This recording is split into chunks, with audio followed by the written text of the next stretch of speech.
اعوذ باللہ من الشیطان الرجیم بسم اللہ الرحمن الرحیم۔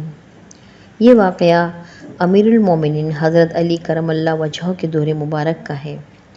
دو مسافر کافی چلنے کے بعد تھک گئے تو انہیں شدت سے بھوک محسوس ہوئی۔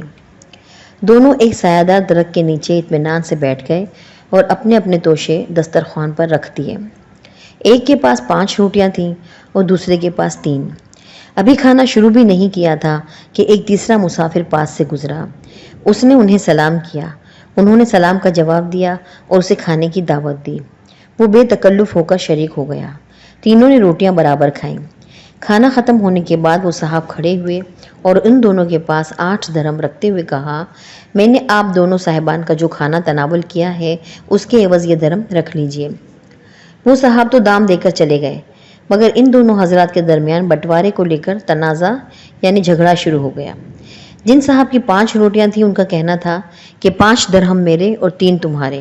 انہوں نے یہ فیصلہ شاید اس لیے کیا کہ وہ سمجھ رہے تھے کہ رقم دینے والے نے 8 درہم اسی لیے دیے ہیں کہ ہر روٹی کے عوض 1 درہم دیا جائے، اس لیے 5 روٹی کے مالک اپنے حق میں 5 اور دوسرے صاحب کو 3 روٹی کے عوض 3 درہم دینا چاہتے تھے، مگر دوسرے صاحب 3 درہم لینے کے لیے تیار نہیں تھے۔ ان کا کہنا تھا کہ یہ رقم چونکہ دونوں کو ایک ساتھ دی ہے اس لیے اس کے برابر حصے کیجیے، اس طرح میرے حصے میں 4 درہم آنے چاہیے اور 4 درہم تم لے لو۔ وہ اس پر بضد تھے۔ آخر باہمی گفت و شنید اور کچھ کہنے سننے سے مسئلہ حل نہ ہو سکا تو وہ امیر المومنین حضرت علی رضی اللہ تعالیٰ عنہ کی بارگاہ میں فیصلے کے لیے حاضر ہوئے۔ دونوں نے پورا واقعہ تفصیلاً بیان کر دیا۔ پورا واقعہ سننے کے بعد آپ نے 3 روٹی والے سے فرمایا کہ جب تمہارا ساتھی تمہیں 3 درہم دینے کے لیے تیار ہے تو تم 3 درہم دینے پر راضی ہو جاؤ، لیکن وہ 4 پر ہی اڑ گیا۔ آپ نے اس سے فرمایا، ویسے تو وہ تمہیں 3 درہم دے کر تم پر احسان ہی کر رہا ہے، ورنہ انصاف کا تقاضا یہ ہے کہ تمہیں 1 ہی درہم ملنا چاہیے۔ اس شخص نے بہت ہی ادب سے کہا، سبحان اللہ، اگر انصاف کا یہی تقاضا ہے تو مجھے اس کی وجہ بتائیے، میں اسے قبول کر لوں گا۔ حضرت علی رضی اللہ تعالیٰ عنہ نے اسے سمجھاتے ہوئے فرمایا، روٹیاں 8 تھیں اور کھانے والے 3۔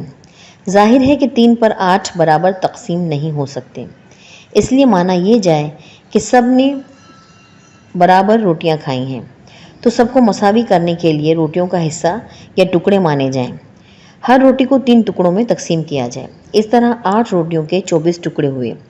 اس صاحب سے ہر شخص نے روٹی کے 8 ٹکڑے کھائے۔ اب چونکہ تمہاری 3 روٹیاں تھیں اس لیے اس کے 9 ٹکڑے ہوئے، جس میں سے 8 ٹکڑے تم نے کھا لیے، باقی بچا 1 ٹکڑا جو تیسرے شخص نے کھایا۔ تمہارے ساتھی کے پاس 5 روٹیاں تھیں، ان کے 15 ٹکڑے ہوئے، جس میں سے 8 ٹکڑے اس نے کھائے، باقی 7 ٹکڑے جو تیسرے صاحب نے کھائے۔ تو معلوم ہوا کہ اس شخص نے تمہاری روٹی کا صرف 1 ہی ٹکڑا کھایا ہے، اس لیے تمہارا حق صرف 1 درہم پر ہے، اور تیسرے نے اس ساتھی کی روٹی کے 7 ٹکڑے کھائے ہیں، اس لیے اس کا حق 7 درہم پر ہے۔ وہ شخص اس فیصلے پر راضی ہو گیا۔ پیارے دوستوں، غور فرمائیے، مسئلہ کتنا پیچیدہ تھا اور آپ رضی اللہ تعالیٰ عنہ نے کتنی عقل مندی اور حکمت کے ساتھ اس کا فیصلہ کر دیا۔